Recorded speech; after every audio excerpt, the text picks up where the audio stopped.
Morning, everybody.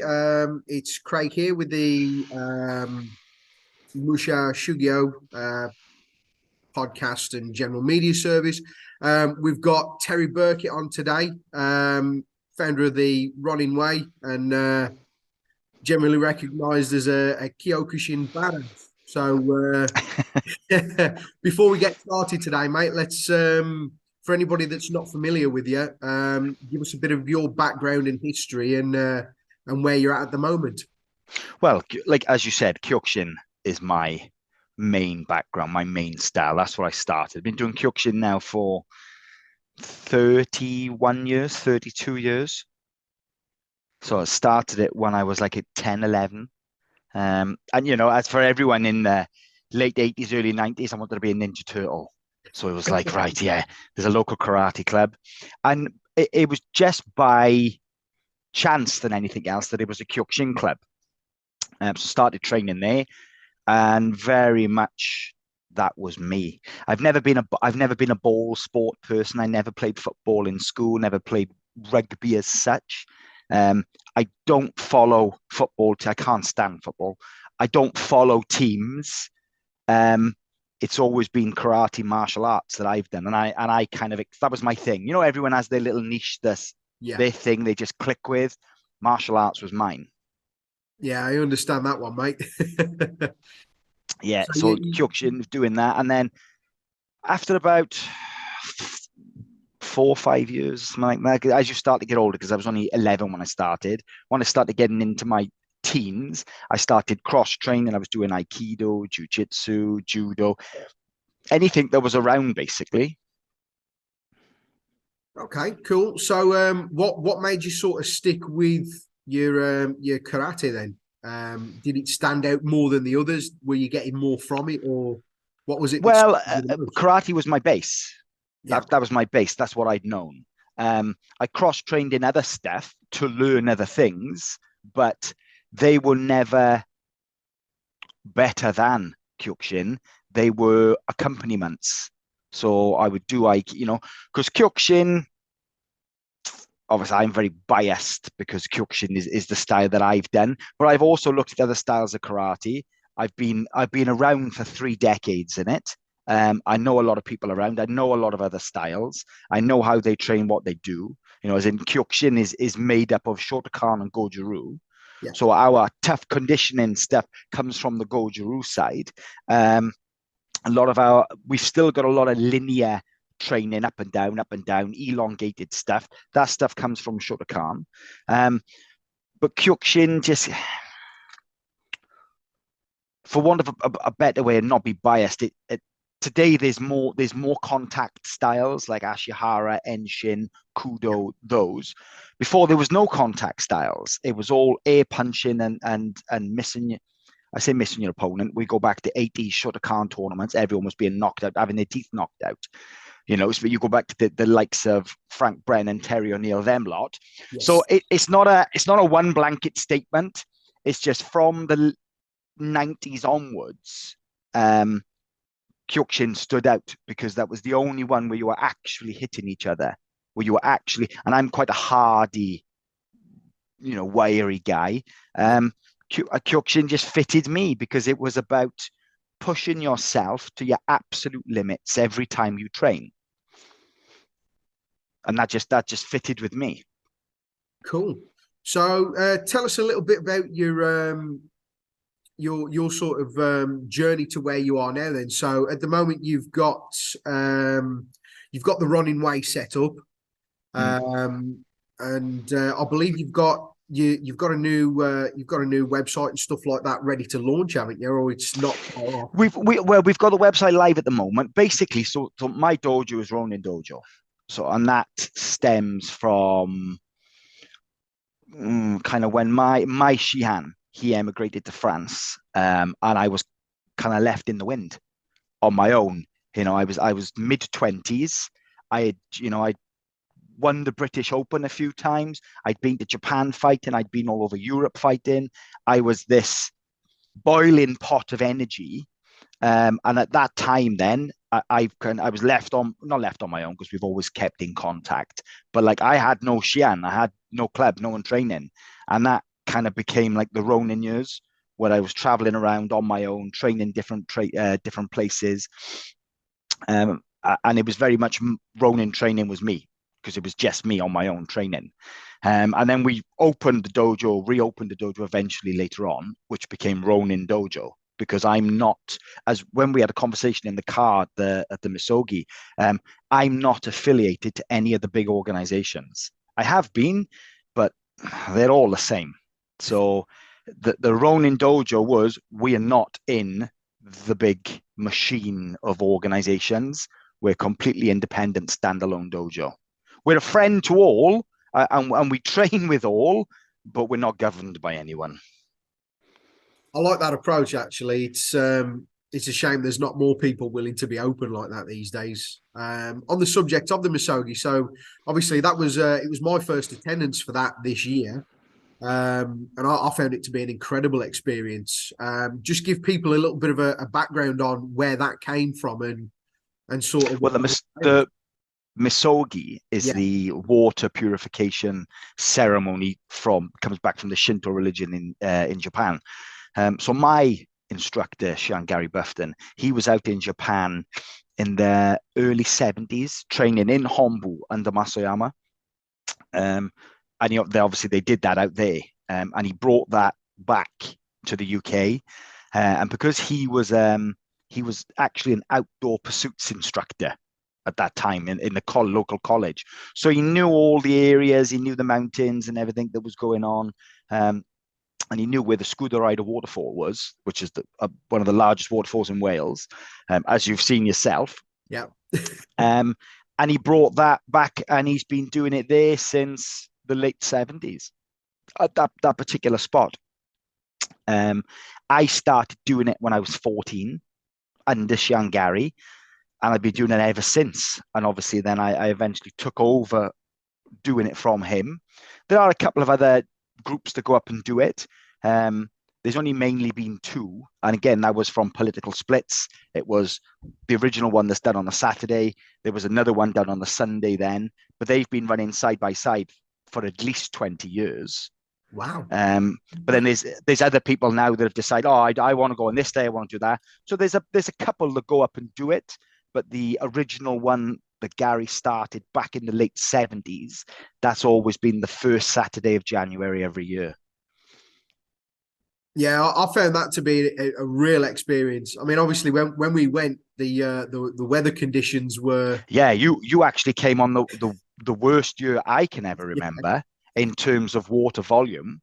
And as you know, as you said in your write-up, that only the week before, two women had gone missing up there along the river course. And there was an active search going on while we were there. yeah. We've seen the We could vehicles at see the them, top couldn't still we? Yeah. searching. So yeah, there was very, very bad water. That was so much so we couldn't go behind the falls like we normally do. Um, you've seen where we come down now and we get off and we strip off. We normally go behind the waterfall onto the other side, the rocks, training, push-ups, punching, everyone punching, doing stuff. We come down under the falls. We do our like two at a time under bit of the falls. Then we come up, get ready, and then sometimes we'll normally the black belts. If it's not to, we'll go down into the river, Hmm. and then we stand in the river, then do a bit more key on, bit of kata and stuff, and then we get ready and go. But sometimes the river is such a torrent that it's just not worth it. We've seen the ramifications. There was two people have died in that very river.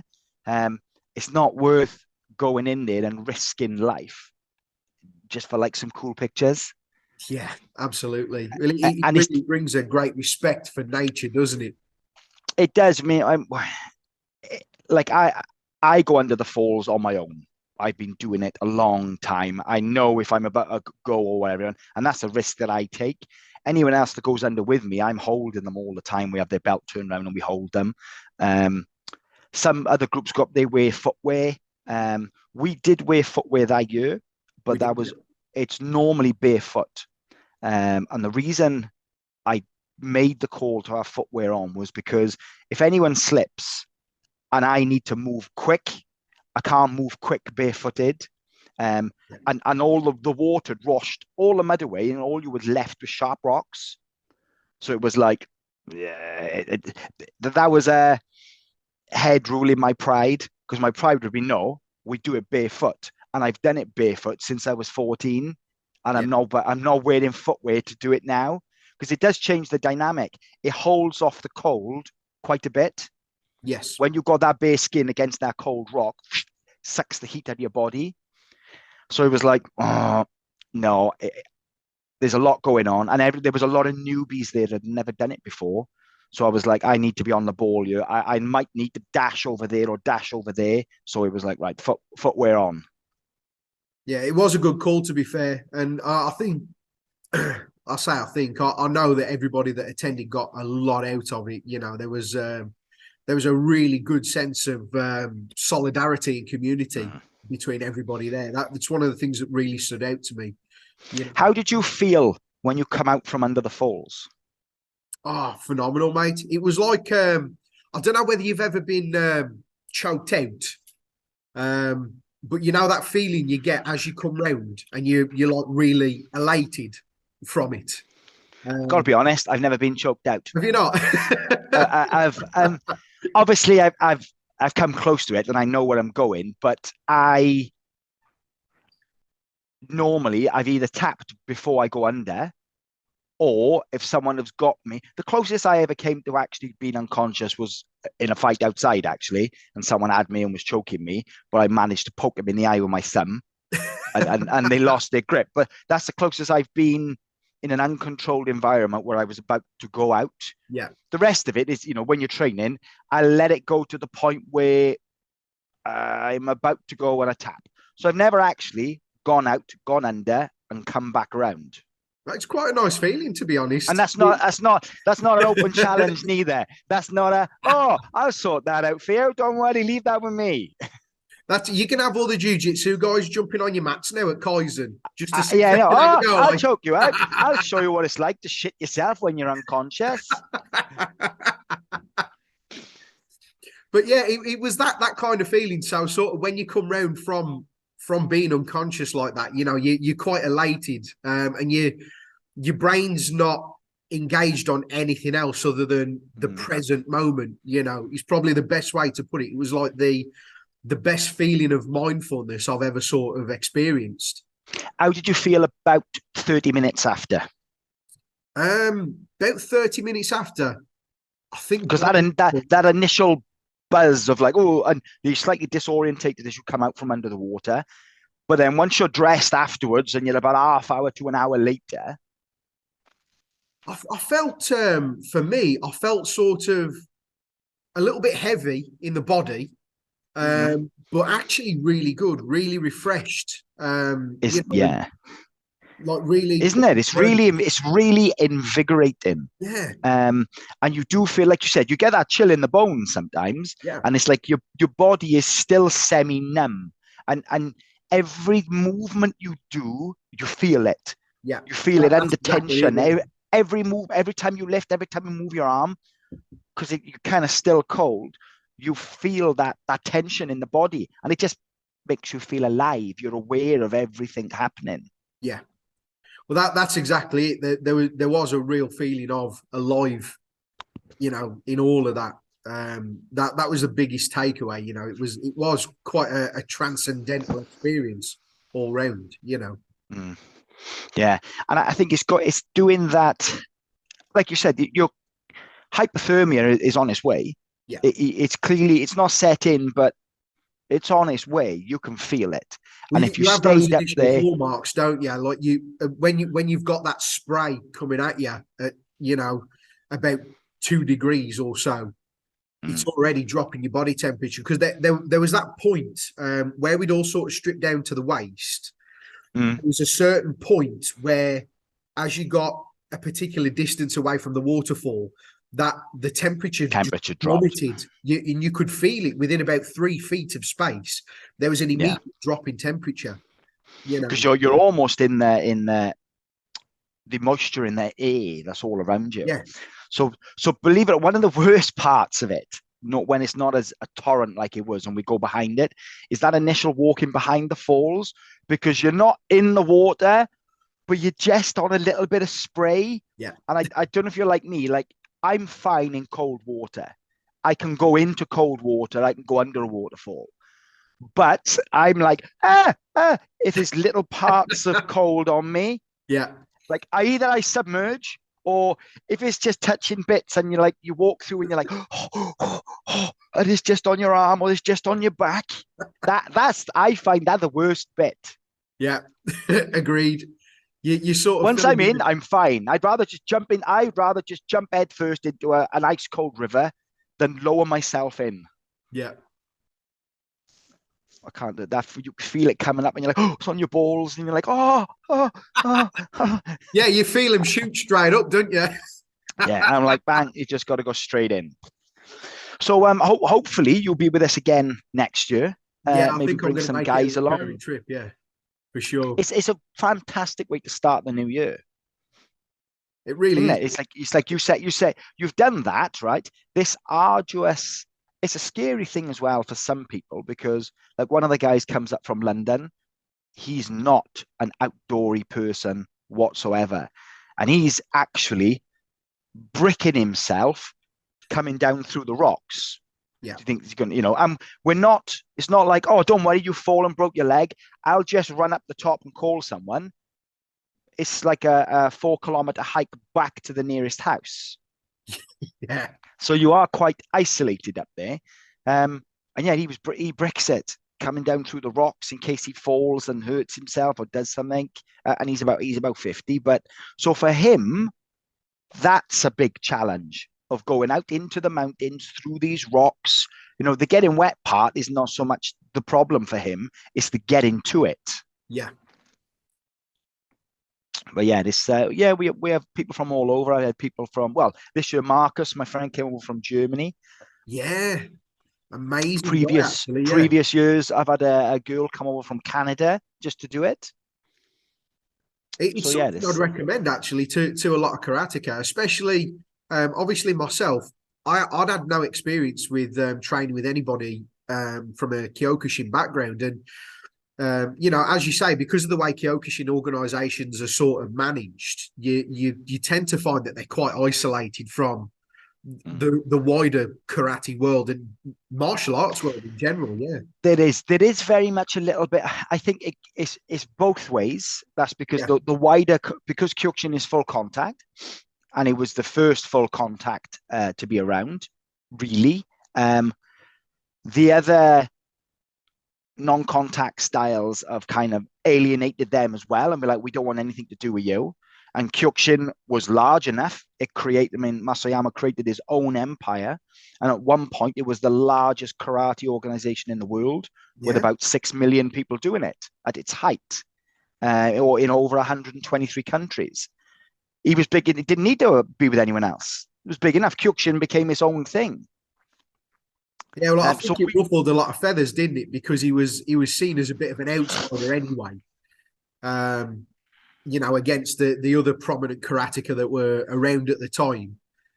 So you took like the JKA. Yeah, it was nothing. Had nothing at all to do with them. Nothing at all to do with the Nippon Karate organization and these other styles and stuff, because he was very much, he did Shotokan, he did a bit of Goju-Ryu. He went off and created his own thing and come back and was like, he was kind of one of the original Ronins. They were all Ronin, do my own thing. And his thing was basically, karate's too soft. The stuff that's being done today is too soft. There's no respect for it because there's no contact. There's no actual fighting. You can't respect something if there's no actual fighting in it, because of course it was all training to miss. And he created this style, became very large, very popular in Japan, all over the world.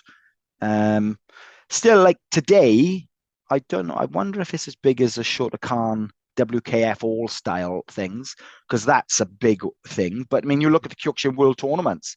When I fought in Japan, there was 150 competitors in this tournament, held over 4 days in the Tokyo Gymnasium, and that is like the Kyokushin Olympics every 4 years. That's a lot of competitors as well.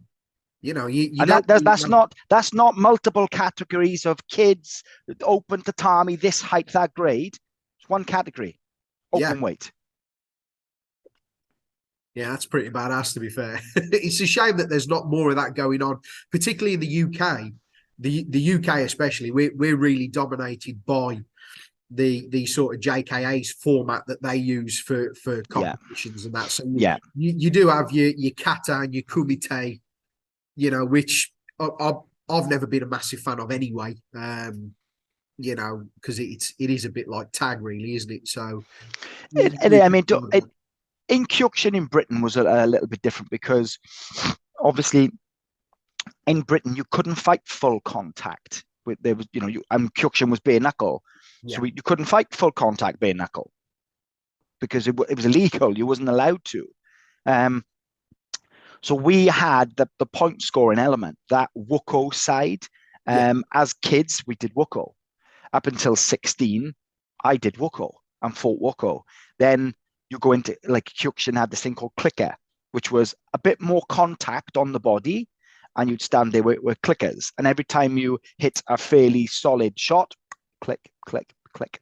So it was like a semi-contact step up, because the jump from Wuko to full Kyokushin knockdown is completely different. It's such a huge jump when you go from jumping around training to miss to you stand there and beat the shit out of each other. You hit as hard as you can and as fast as you can until one of you falls on the floor. Yeah, that's what you normally see in the most you know, publicized Kyokushin videos. It's usually a couple of guys. You'll see them standing toe to toe, just belting one another, and it either ends because one of them's winded out or somebody gets kicked in the head. Well, that the format for Kyokushin was like he didn't want padding. He wanted to keep it bare knuckle. Early Kyokushin had head punches. We go back to the 60s, 70s, people were training with head punches and grabbing and pulling and throwing. That was all there in Kyokushin. But if there's no longevity in bare knuckle fighting to the face. You fight one round, someone's had their face ripped to bits. Not just that, the other person's hand's been ripped to bits on their teeth. Yeah. Neither can fight in the next round. And the blood thing, you know, Japanese are very touchy on blood. They can't have blood being shown. Yeah, very, very touchy on blood. So if there was, like, you know, blood sports and blood showing and people bleeding over your gis and stuff, that'd be really frowned upon. Even when you're just training, your skin, your knuckle and your hands are bleeding. It's like, they don't care that you're bleeding. Just go and cover it up. We don't want to see it everywhere. Oh, wow. Okay. That's something I didn't know at all. Yeah, so it was like, we don't want to see the blood stuff. And Oyama wanted something that had longevity in it. You know, you can fight Kyokushin, you can actively compete knockdown, good 20 years. Yeah. You could carry on competing. It's usually about a decade. People tend to do it for about 10 to 15 years. They go through, but there's some guys that are still winning, like Valery Dimitri. Still, you know, he's been competing for 20 years and still winning European championships. He's won something like 25 European championships. Yeah, the guy's got an incredible record. Yeah. And this is not the point score. Like you see some people, I've got 53 world titles. And it's like, well, how have you got 53 world titles and you're only 23? It's like, because you fight in a world title every year. Maybe 10 people might turn up, or no one's turned up in your category. You're now world champion by default. The Kyokushin European tournaments, you're fighting. You fight. Yeah. There's no, like, no one's turned up not to fight, especially all Eastern Europeans and European countries. You fight. So the fact that he's, again, European champion, and he's got to be in his 40s. He's got to be about 40. He's an exceptional fighter as well, though. The fact that he's still doing that and still able to do it is a massive testament to him. Yeah, absolutely. Because there's a handful of top fighters like Navarro and those sort of people who've been fighting for, you know, they were fighting when I was a kid. These were fighters that I looked up to when I was a kid, like, and like, wow, they fight, I want to be like them. And they're still having a plug at it now. I do think as well, with martial arts, with competition, with karate, especially, Kyokushin today has morphed into a sport style because people tend to be mostly concerned with tournaments, competition. They lose a bit of that Budo element of it. And all they do is compete. All they do is train to compete, and all they're interested in is competing.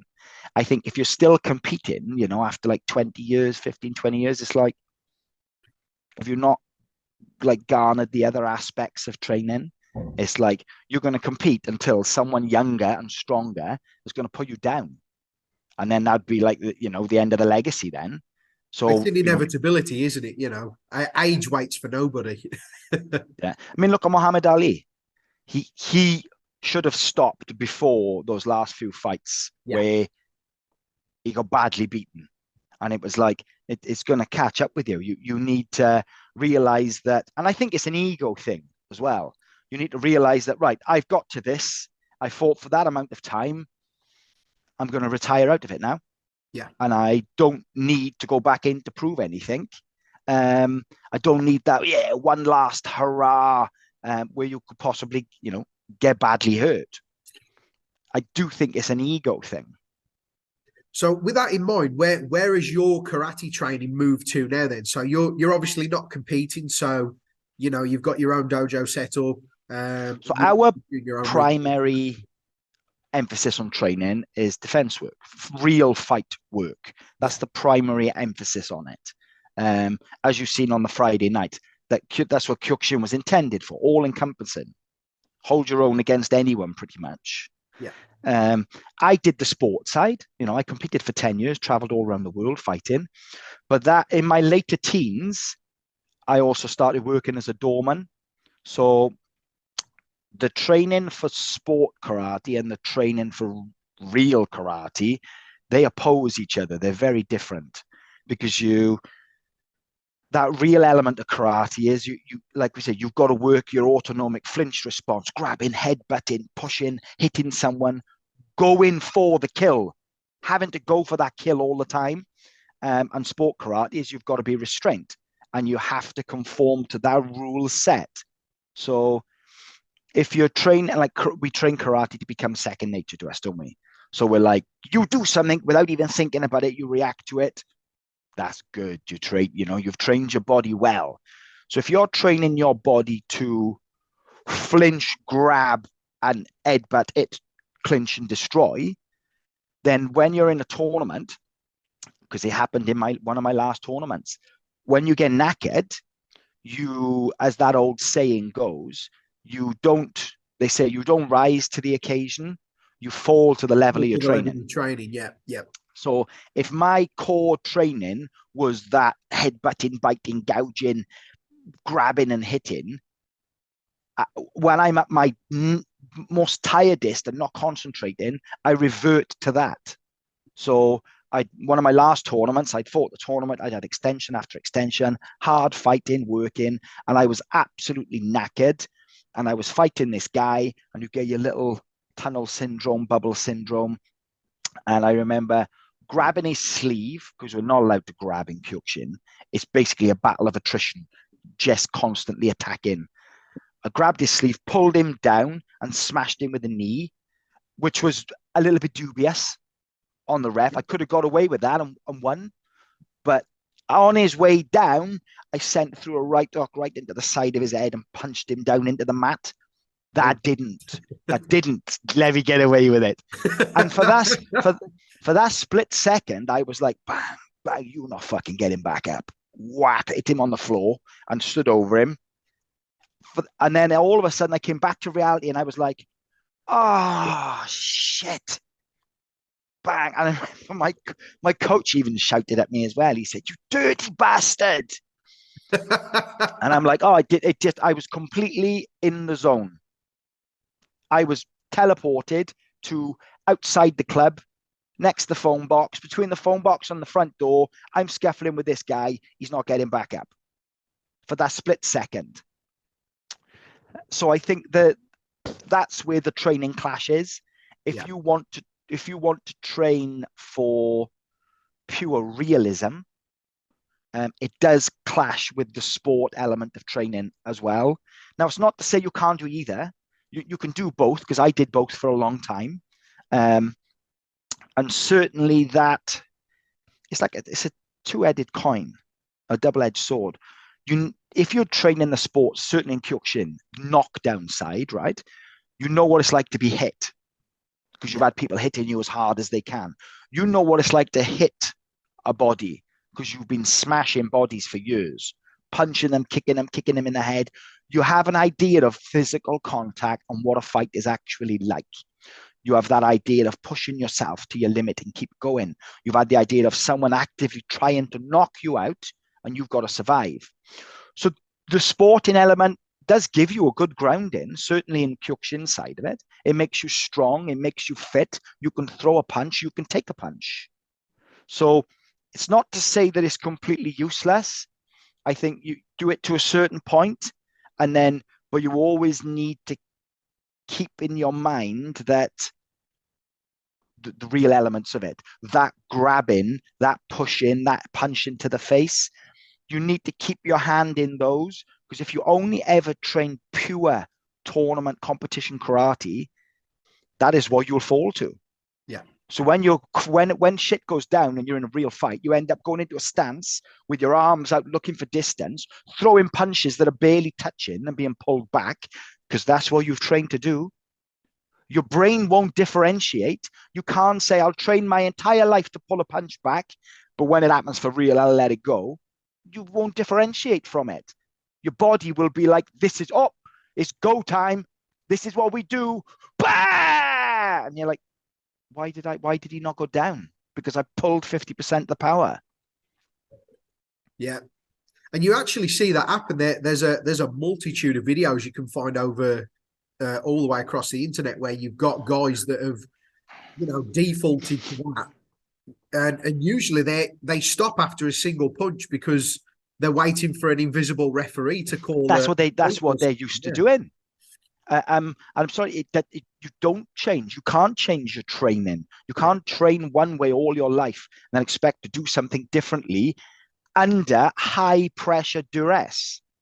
Yeah, you can't. That adrenal stress is something else, isn't it? And even between fighting at full contact competitively and having somebody really trying to bottle you in outside of a club, that's a big difference as well. That's a huge difference. And this is what I say to, because my kind of shtick with the whole karate thing is, you train for tournaments and this and that, but that's not real.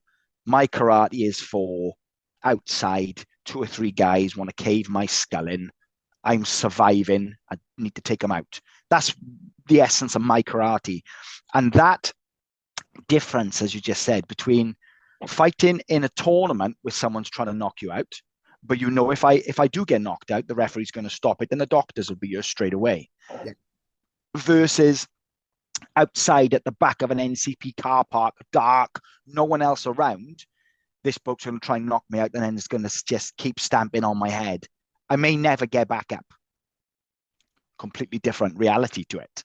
Yeah. And that is very difficult to control. I mean, it's nervous fighting when you go into a tournament, but that fear of real fights, as we said, the adrenal dump, your blood fills with, your stomach fills with blood, and it's hard work, and you're like shaking, literally physically shaking, because the adrenaline is pumping through you. That is very difficult to control. Yeah, absolutely is. So have you ever done any indoor work? Door work, not major really. No, I've been in my fair share of scuffles, usually taking my mates out of the shit, really, because none of them could fight. But yeah. But yeah, usually I'll leave that to the professionals. Most of my scuffles come from just bad life choices and being around not very nice people growing up. So, yeah. But I think a lot of people go through that. I would sometimes you can put a guy that's come up in a rough area that's used to having a scrap. Like, I'm from the valleys in Wales, so everyone has a scrap. It's a rugby area. Everyone fights. You go out, you have a drink, you have a fight. You play rugby, you have a fight. and then the next day is completely forgot. There's no bottles and knives and stuff. It's a fist fight, and then it's forgotten the next day. Then you have a fist fight with your best friend, and then the next day you're like, oh, we're all right, yeah, you move on from it. So that background of growing up, I think, gives you more credence than someone that's, say, trained 20 years in martial arts but never actually had an actual fight with someone and never actually knocked someone out or had someone trying to knock them out. Yeah, well, I mean, you need to be able to understand it, don't you? I remember the first time that somebody square hit me in the nose, and it was the most horrendous experience I'd ever had, because I wasn't physically that damaged. A little trickle of blood, But the shock. It was the shock, I was like, oh my God. And then, obviously your eyes start welling up and stuff like that. And you're like, oh man, I'm really in it now. And I do. Just getting over that on its own is one thing. I do hate being punched in the face. This is why I never went into MMA so much. I don't like being punched in the face. Yeah. We do train it. Like, we'll train in the dojo with put the boxing gloves on, and we do a lot of head work. I'm all right being punched in the head and the cheeks and the jaw. Right? I hate being punched in the nose. I do. It's not nice at all, and it triggers me. Yeah. So it triggers that pain, wounded animal thing. So you've hit me in the face, you've caught me in the nose, the eye, and that's really hurt me. And then it triggers me to, like, now I'm going to cause as much pain to you as I possibly can. And that overrides the logic of, actually, no, I shouldn't be doing this because it's only one of the 15-year-old red belts, so I shouldn't be. But you're like, no, I'm going to really hurt you now. So I hate being punched in the nose, punched in the face, but you have to do it. Yeah. So you don't have that absolute shock bit. Have you seen the video of the Ki master? Oh, the one where the MMA guy starts punching him around. Yeah. So, I mean, and I did kind of feel sorry for the guy because he was an old chap, but he was clearly delusional. It's clearly someone that's trained all his life. And you get the phenomenon where your students manifest like what you're doing to them. So you're saying, yeah, you come in and you do this. And because your students are so eager to please and they train with you and they want to believe everything, they kind of manifest what you're doing. Like, oh, they'll go on the floor and be semi-knocked out after a no-touch energy knockout. Yeah. But then the moment you try that with someone that's not bought into your cult Kool-Aid drinking bit, like the Ki master, he genuinely believes he's knocking people out with Ki energy. And he fights an MMA fighter, and they start, and he's like coming in doing this stuff, and the guy just bangs him in the mouth, and he's like, and his nose is bleeding, and he's in genuine shock that he's been punched in the face. Pain receptors have gone crazy, and he's like, what?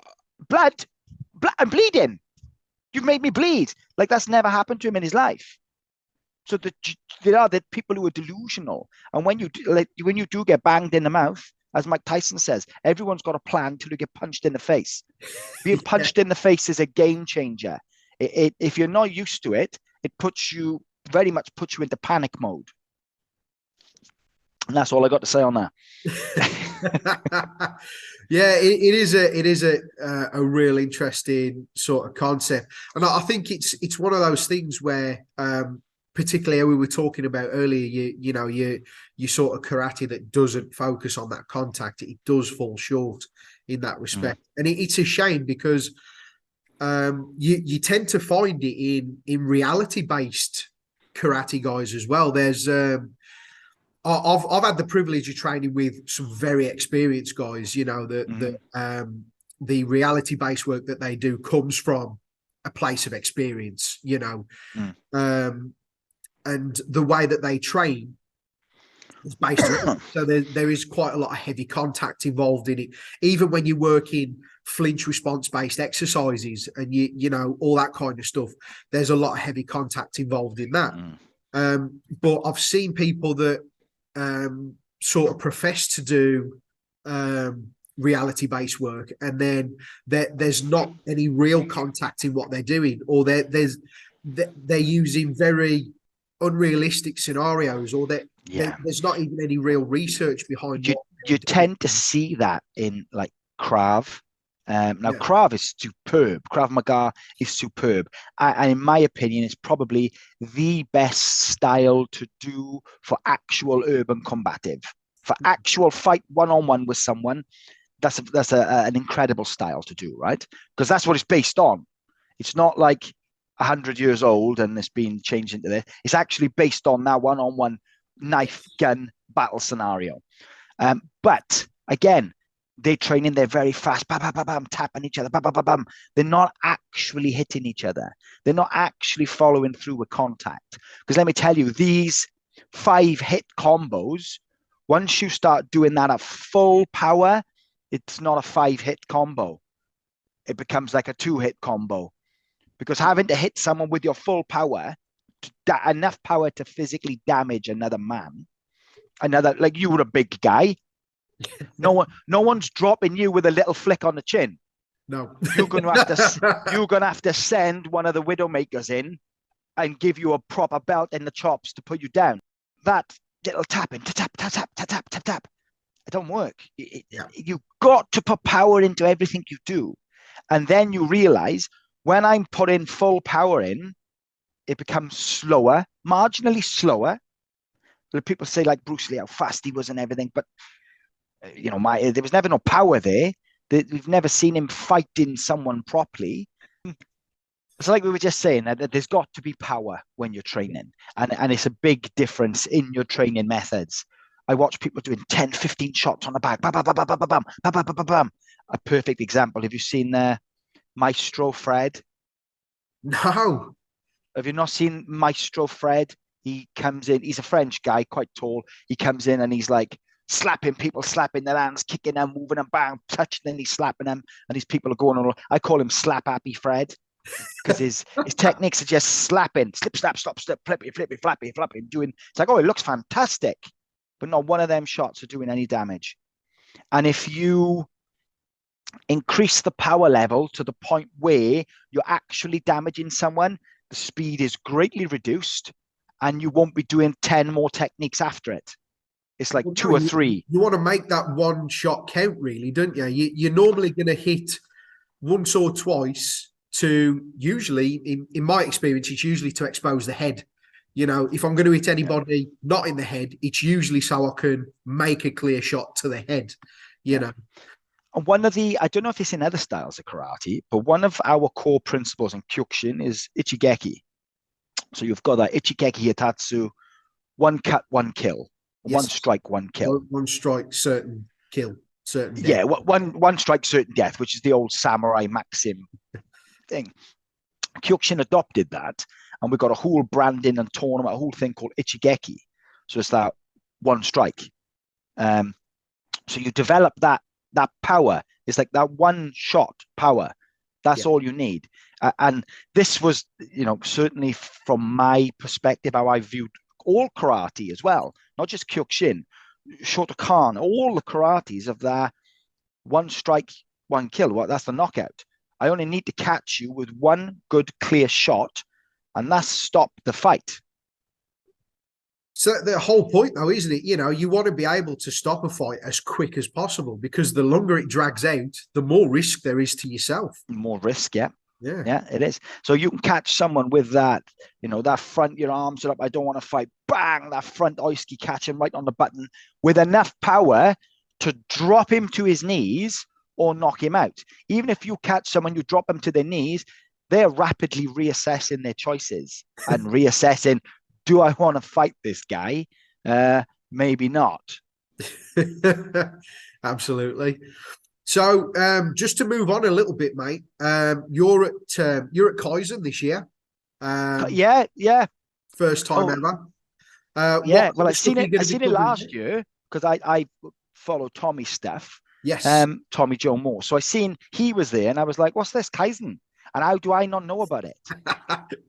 And then I seen it then. I was like, oh, well, that looks quite cool.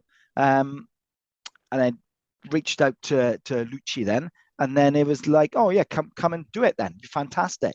So, yeah, we're doing the Kaizen with some other, fantastic names there. There's some big names, some amazing guys there. And I've been in the Kyokushin bubble, really. As we said earlier, the other styles don't tend to do much with Kyokushin because we basically just want to hit you. You know, if we turn up, it's not like, well, we're not actually going to punch each other. If we turn up somewhere and we haven't hurt someone or been hurt, it's like, that was a bit of a wasted trip, wasn't it? Yeah. So it's great. And a lot of the other guys on there are very much my cup of tea, as we said, that reality-based training. Yeah. So it's going to be good. I'm looking forward to going down and training and seeing what other people are doing and taking some of their stuff, because I'll assimilate things. So, which is why I wanted to come to the Three Amigos seminar now, but I fractured my arm. So I was off training for a little bit. But that if I see someone do something and I'm like, oh, I like that. That looks good. And in fact, that's not a way I've thought about before. Oh, that's right. That's now mine. I just assimilate it into my training and it becomes part of it. That's one of the I think that's the one thing that karate's got. What I consider real karate anyway is you should be growing and assimilating like that. Constantly.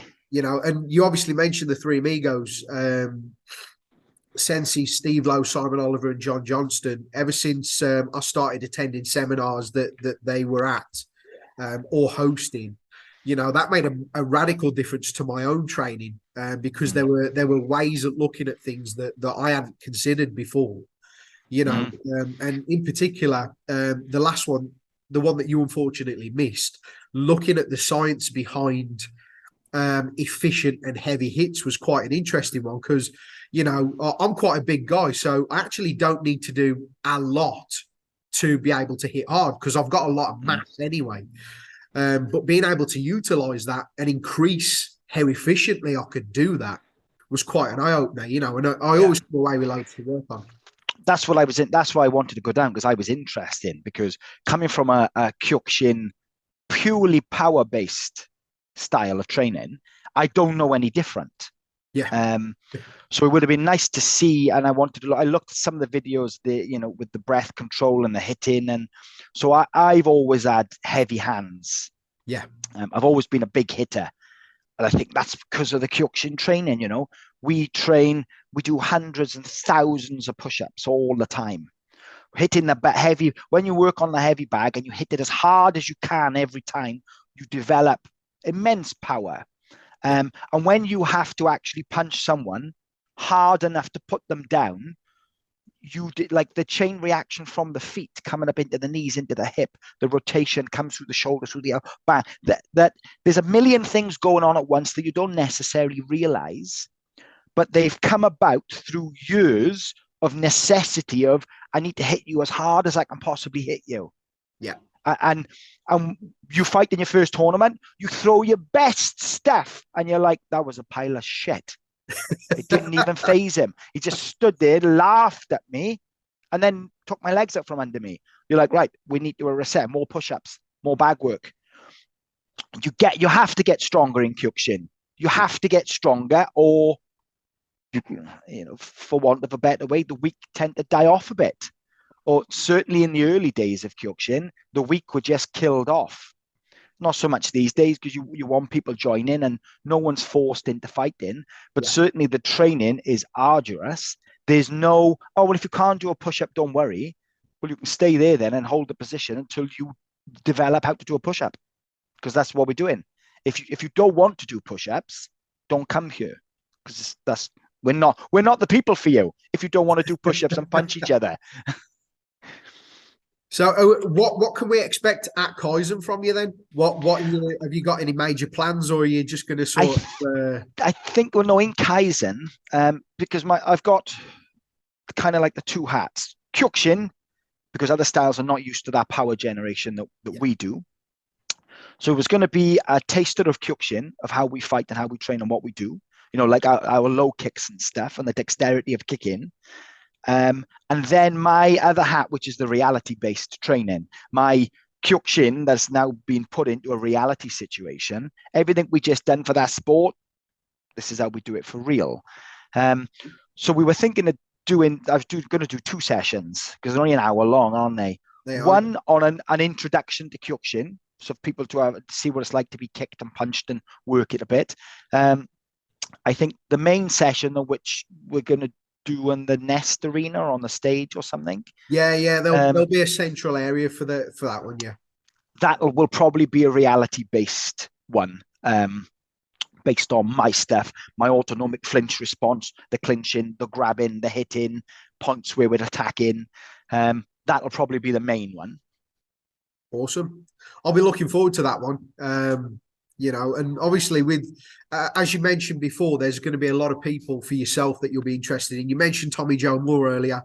Who I had the privilege of taking a liver shot from at the last Kaizen. And I mean, the bloke's a giant. His hands are he's a big ginger bloke. Yeah. So it'll be, and this leads me as well. You're a big bloke. Yeah. I'm not a small bloke. There's a fallacy in martial arts and in karate that, this like 10 stone soaking wet girl who's a black belt is going to kick your ass.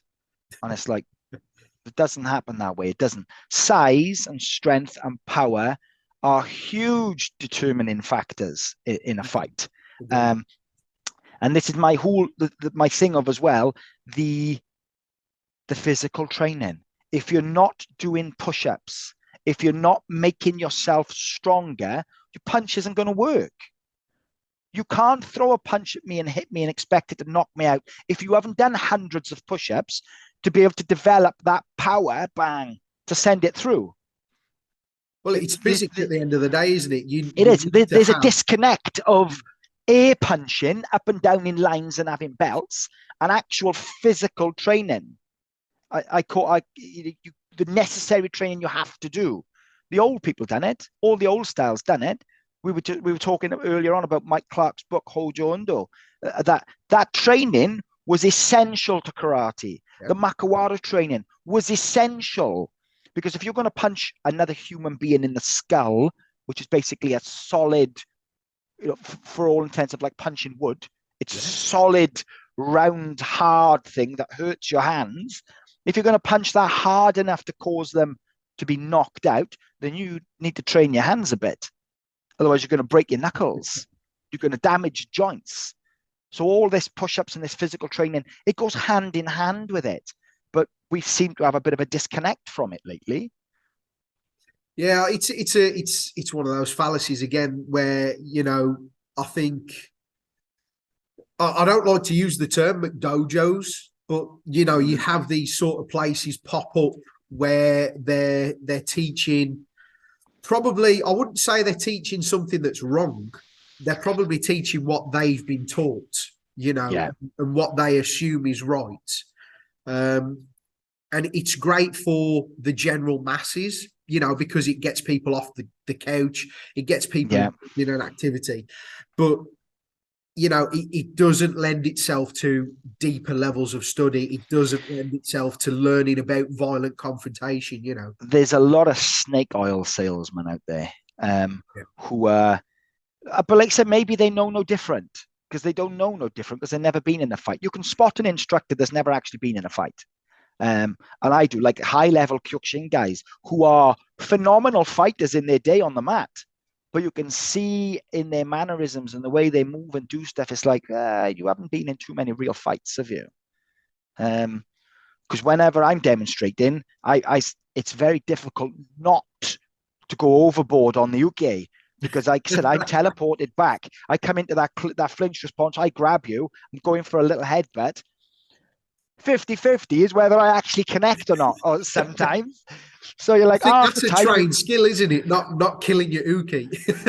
Half the time you catch them a bit too hard. You're like, oh, sorry, you okay? You all right? Oh, well, reverted to a bit of old programming then. It's just quite difficult not to kill your uke when you've been in that environment, and it just takes you back there because you've done it out of necessity. And there's a lot of people training today that hasn't done it, and you can see them, which is why, like the Three Amigos seminar, you're looking at those guys, and you look at some of the stuff they do, and like, yeah, I can see the movement you're doing is based on a reality of doing it for real. You know how the human body moves. When I see instructors doing these certain, I'm like, that's the biggest load of bollocks ever. One, because the body, the human isn't going to move like that. They're not going to react like that. Yeah. You're going to hit them. They're going to go all squidgy. They're going to fall. They're going to do this. So when you actually know how the body reacts to a certain shot, to a certain hit, you can be like, yeah, oh, yeah, oh, that was good. Because, yeah, they would do that. And then you would do this. And when you see other people coming in with other stuff and you're like, it's just garbage. It's just made up. You've watched too many films. What you think the stuff that happens in the films is reality, and it don't work like that. Because you try to do that on a real person, a half drunk real person, and it's like it's not going to happen. So yeah, I'm looking forward to it. Kaizen will be cool. It'd be nice to get around a lot of like-minded guys and just talk shop. Because I'm an open guy. If I see something you're doing and I like it, I'm like, oh, that's cool. If I don't see how it works, I'd be like, well, how is that supposed to work then? Do it on me. And you're like, no, it's not going to work. It won't work on me. So I mean, I'm equally like that as well. And if someone says to me, yeah, what you're doing, oh, there's a much better way to do that. Is there? Show me. Actually, fair play. Yeah, that's a much better way of doing that. That's now how I'll do it. I say when I'm doing a seminar, it's an evolving thing. So what usually happens, like we did on the Friday when you came, and we did a nice basic Ogoshi hip throw, and it's like, yeah, this is how you do it. Bang, bang, bang. But that won't work for you because your uke is too tall. It won't work for you. You won't be able to do it. It's just going to step over you. So when you can already see that like that's not going to work for you, you won't be able to do it. You need to adapt it to this. Then it'll work. Because I've done seminars where I try to do something with someone and it doesn't work. And you're like, oh, right. So you're like, oh, come here a minute, do this, do that. And you're like, oh yeah, bang, I'd have to do this for that to work. It's constantly adapting. So in the say, it's like, right, yame, stop, everyone, look. If this happens, or if you can't do this because this guy is a freak, super strong guy, can't move his arm, bang with it, bang under the chin, take his mind, grab him, then twist him. It evolves in real time, which is what your karate should be. It should evolve in real time. Absolutely agree on that front, for sure. And it should be like that all the time. I think one of the really good things, you know, that you should get out of a good seminar is that backwards and forwards interaction. It shouldn't just be one person sort of dictating. You should have that, you know, that conversation about. So everyone's learning. I always learn on my seminars. I always come away with something new that like, oh, that guy was really strong. Oh yeah, we've adapted it now. It goes in the little notebook. And the next seminar we do, we're like, yep, do this, do B, do C. But if he's a super freak, then you need to do this and this. So you constantly grow, and you got to. We'll see you at Kaizen this year. Yeah, cool. Let people know how they can find you. So how do people get in touch with you if they want to we've got the Facebook pages, which is Terry Birkett /Backstreet Karate. Instagram, Terry_Ronin_Way.uk. We're on the YouTube, the Backstreet Karate page, where I do a lot of my stuff on there. Yeah, you can just pretty much just Google Terry Birkett and Ronin, and it comes up. That's what a thing to say. Just Google me and I'll come up. But that's because we're putting a lot of content out there, so I'm across all socials. Cool. So again, thanks for your time again today, mate. Really appreciate Pleasure. it. I'll be seeing you at Kaizen for sure. And probably more events in future. So yeah, well, definitely. Now that it's opened up, I'll look to do more outside my usual sort of spheres. Awesome. Excellent. Really cool. Thanks for the chat. Yeah, thank you for your time, mate. Really appreciate it. I'll see you soon. Yep. Us, take care.